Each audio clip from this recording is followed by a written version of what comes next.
Hi guys, how are you doing? And welcome back. And welcome back to the last video of the mail server series. The reason why I'm running my own mail server and the reason why I made these videos about setting up an own mail server, well, that's because I want my data back from big tech. Up until now, I was using Apple iCloud Plus to host my mail, to host my custom domain names, to host my contact list, to host my calendar. And I want to have all of that back in my own control.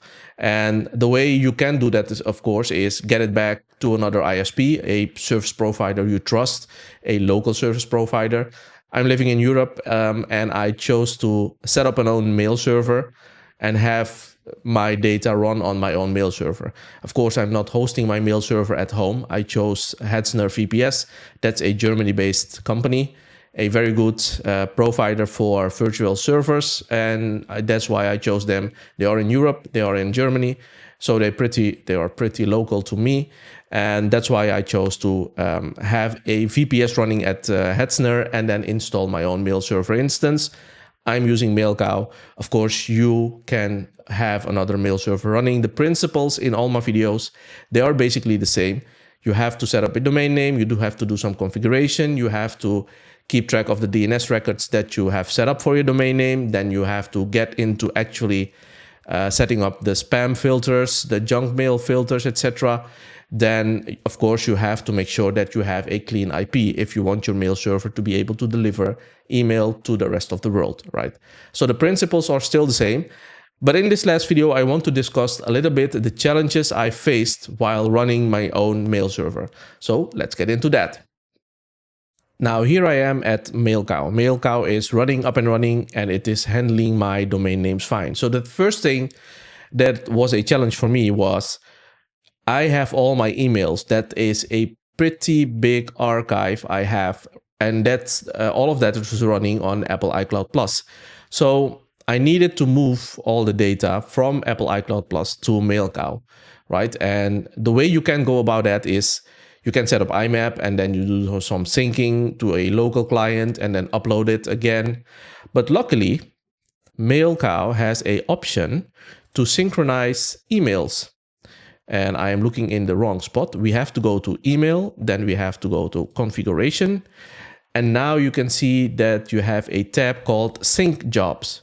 So this is a sync job I actually set up before I flipped over the MX records for my domain, right? So that's something you need to consider, because flipping over those MX records, flipping over those MX record to a mail server you have, well, that's the moment that the rest of the world, from that moment on, the rest of the world will deliver emails to your new server.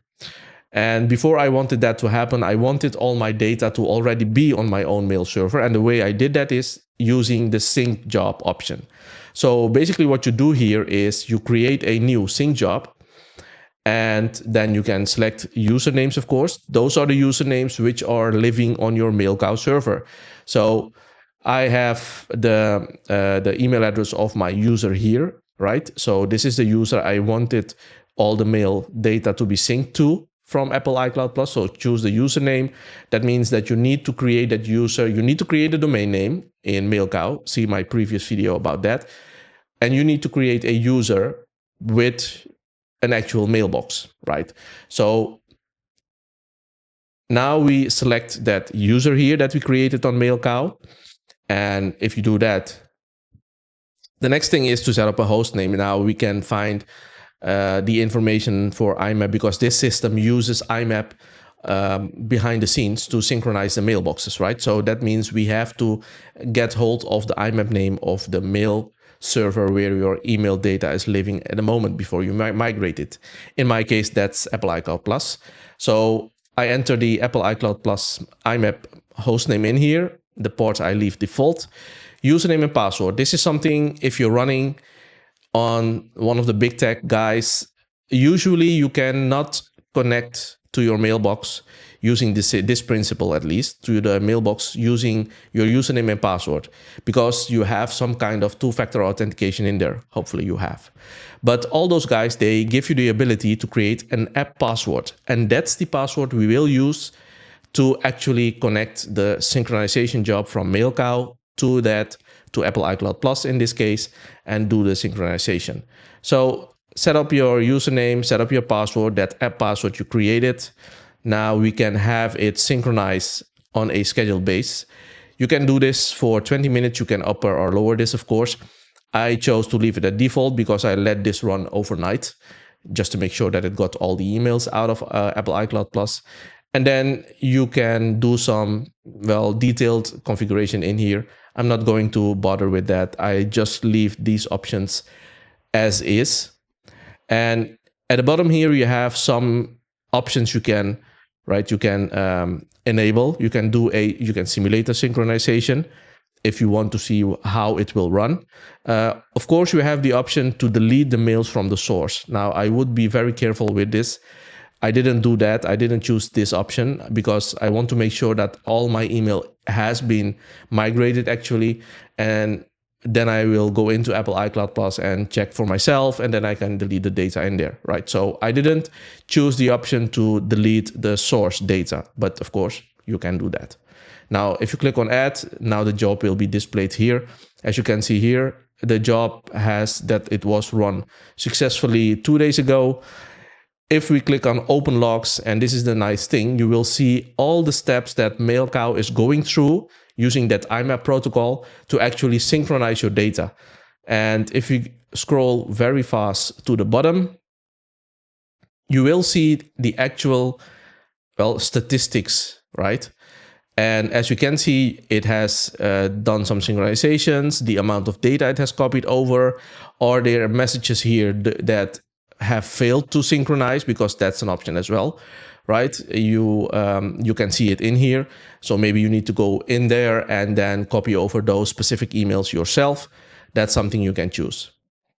So if you log in on the webmail platform, on the Sogo, actually as a user, this is the interface you will be presented with, right? This is the mail interface, and we can see here that we have an address book and a calendar. So the way to do this actually to import your contacts from Apple is go to the address book here, and you have to export your contacts from Apple iCloud, right? So you can do that using iCloud Plus, using the web interface. If you log into iCloud.com, you can just select all the contacts there and export them as a VCF. And the other option is, of course, if you're using the native apps on your macOS computer, on the macOS desktop, you can just export all the contacts to VCF format, and also select all the events in your calendar and then save them as an ICS file. And now if you go back into Sogo, you have the option to import the actual VC card. That's the exported file name for your contact information. You can just import it here, and it will perfectly fine import everything. And now all your contacts are here. So that's a very easy option to do. And the other thing is, go to the calendar option. You will see that there is a personal calendar in there. You can, of course, create another calendar. That's what I did. And then you can do the same. You can just click on the 3 dots at the end of the calendar, and then click on import. And again, it will ask you for that ICS file. So that's the way to get all your contact information from your other platforms you want to go away from, and copy them or import them into your MailCow setup. So another challenge I was facing, of course, is backups, because I could choose to do my backups on Hetzner, but I preferred that my backups would be remotely backed up to my own infrastructure here at home. In this case, I'm choosing to back it up to a Synology NAS. And the way I did that is, if you go into the documentation for MailCow, you will see that there is a section in there talking about backup, and the scripts are already placed on your server if you install MailCow. There is a very convenient script in there. If you run that script using several parameters, you can actually set up that backup, right? So you can do it manually. And what I've done is, if you scroll a little bit lower, you can see that I have set up a cron job on my server to create backups in a local folder. And that's the first step for my backup strategy. I'm creating those files on that local server. That's, of course, not ideal. So now I need to get them from my MailCow VPS, from Hetzner, to my local Synology. How do I did that? Let's get into that real quick. For this, I utilize pfSense. I am already running a WireGuard server instance in there. I know that WireGuard doesn't actually have server and clients, but for the sake of understanding, let's name my pfSense WireGuard setup my WireGuard server. As you can see here, I have several peers defined for that one tunnel I'm using that is acting as my WireGuard server. And I created a peer in there which I named mail server. So this is the instance.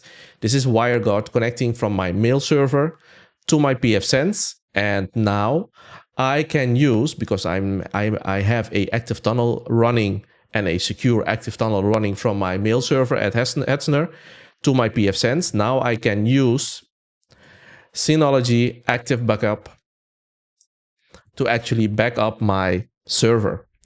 So it is a two-step process for me, at least, right? Again, you could use the backup options at Hetzner. I chose not to do that. I chose to have that data off of Hetzner infrastructure and have it somewhere else, because that's one of the best practices for backups. Make sure that you have one version of your backup somewhere else on another infrastructure or another media. So that's what I did. So what I did is I am actually running Active Backup for Business as a package in Synology. And this is Active Backup in Synology. As you can see here, my mail server is connected to this Active Backup package, and it is creating backups using that WireGuard tunnel, right? So maybe I'll do another video about how to set up WireGuard remotely on your Relink server and then get it back, get a tunnel and get the data back to your own infrastructure. That's for another day. But so my backup is a two-step process. The one step is I am dumping the backup actually on the server itself in a specific directory.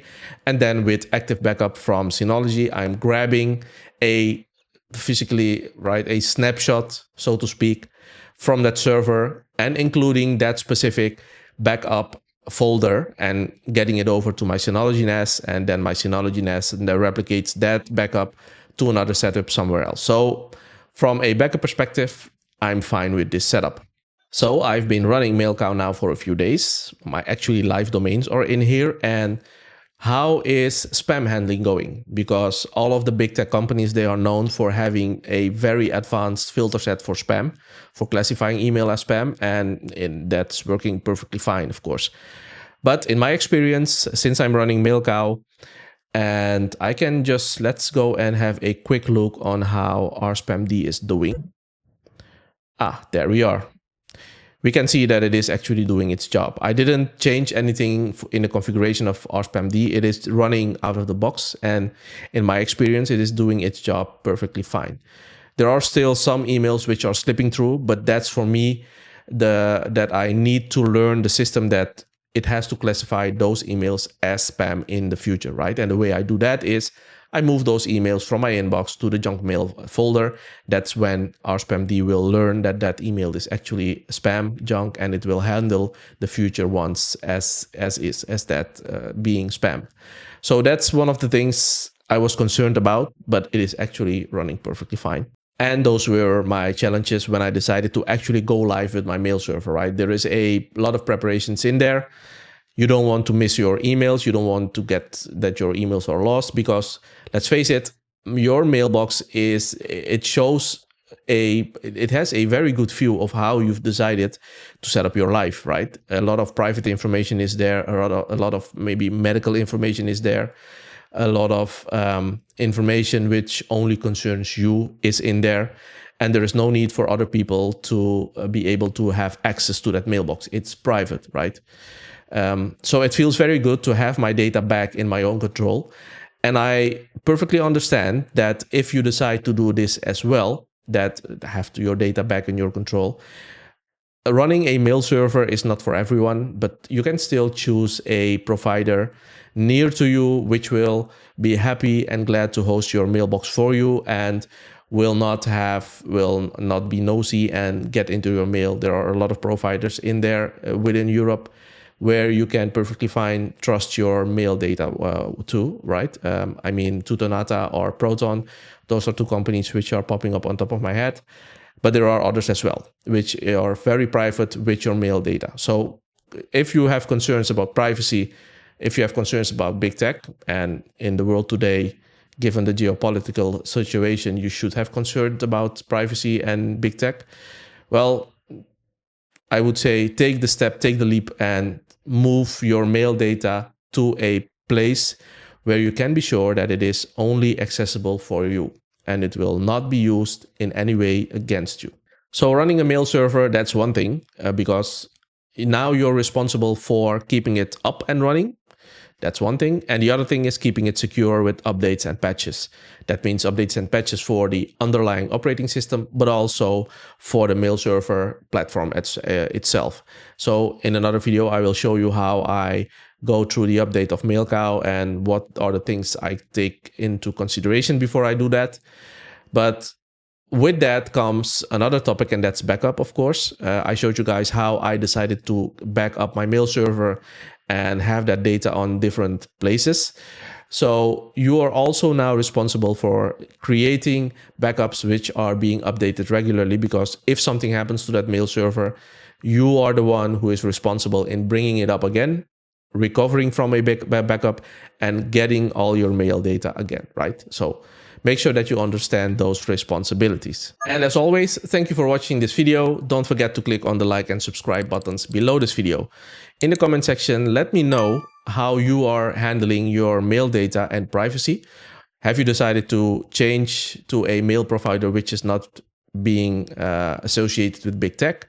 And if not, if you're running a mail server, let me know what kind of mail server you are running and how did you set it up. I'm curious to know as well. And for now, stay safe and see you in the next video.